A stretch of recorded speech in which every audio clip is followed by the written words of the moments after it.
Take a look at this world map. Seems normal, right? Well, this map is lying to you.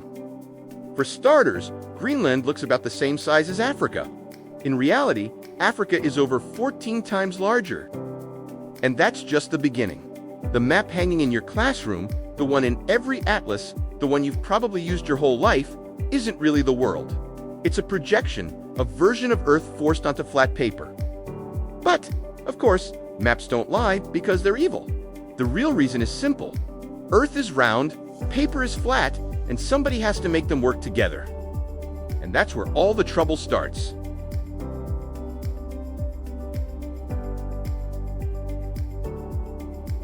Here's the real problem with maps. We're trying to fit a ball into a rectangle. Imagine peeling an orange and trying to press the peel flat. It either rips, stretches, or leaves big gaps. The same thing happens when cartographers flatten the globe. Something always gets distorted. And you can't win. Every map projection sacrifices one thing to save another. Some preserve shapes, but blow up sizes. Some keep sizes honest, but stretch countries into weird spaghetti.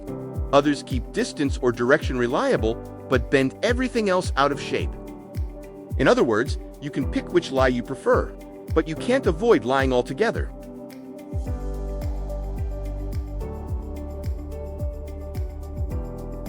Enter the Mercator projection, the most famous and widely misunderstood map in the world.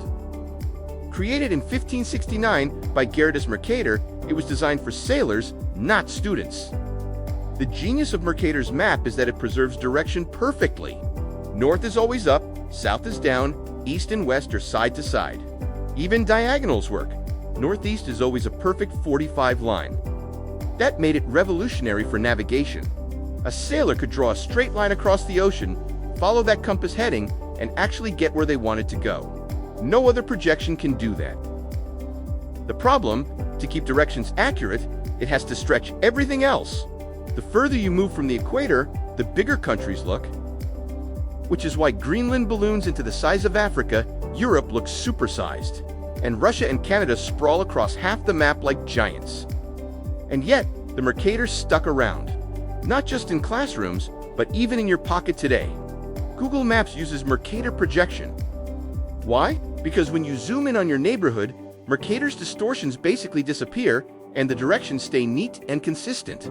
If they used any other projection, the map would squish, rotate, and wobble every time you zoomed in, and that would be chaos. So Mercator is brilliant, just not if you're trying to compare continent sizes,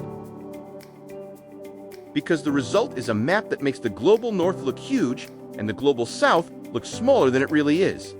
And that's not just a fun trivia fact, it has political and cultural weight too, which is why in August 2025, the African Union officially backed the Equal Earth projection, a map designed to show countries in their true relative sizes without making Africa look like it's been squashed under a steamroller.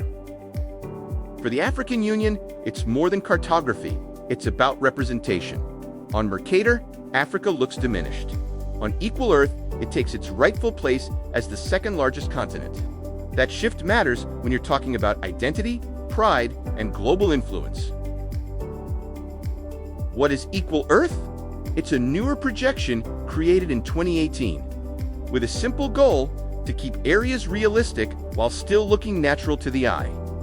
Unlike Gall-Peters, which often looks stretched and awkward, Equal Earth balances proportions in a way that feels familiar while staying fair. On an Equal Earth map, Africa regains its true scale. South America stretches out properly, and Greenland finally shrinks back down to its real size.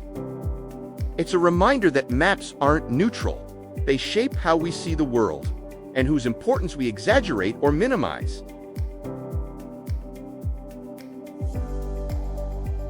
Over the centuries, cartographers have cooked up dozens of ways to flatten Earth, each one trying to solve the problem in a different way. The simplest family is cylindrical projections. Imagine wrapping a cylinder around the globe and unrolling it. That's Mercator and also Gall-Peters. Shapes and sizes both get messed with, especially near the poles, but it's easy to read. Then there are conic projections. Picture placing a cone over Earth, like a party hat, and peeling it off. These maps are great for zooming in on one slice of the Earth, like the US or Europe, but they fall apart when you try to show the whole planet. Next, azimuthal projections. These look like you pressed Earth flat from a single point. They're fantastic for showing flight paths, because distances from the center are accurate, but the edges look like a Salvador Dali painting. Besides, a map can be equal area, keeping land sizes right, or equidistant, keeping distances accurate from certain points. Or it can be conformal, like Mercator, preserving angles and directions, but no map can keep all of these at once. You pick your property and pay the price elsewhere.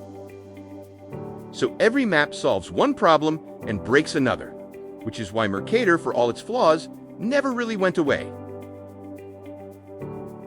But the truth is, there are no good or bad projections. Mathematicians proved long ago that you can't flatten a sphere without distorting something. Shape, size, distance, direction, pick one or two, but you'll always lose the others.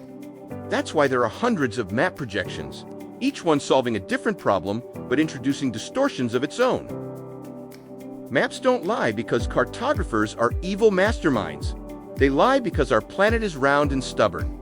Next time you look at a world map, remember, you're not seeing the world as it truly is. You're seeing one version of it, designed to solve a particular problem. There's no perfect map. There are only different ways of seeing the same planet. And maybe the real discovery is realizing that every view is just one piece of the puzzle.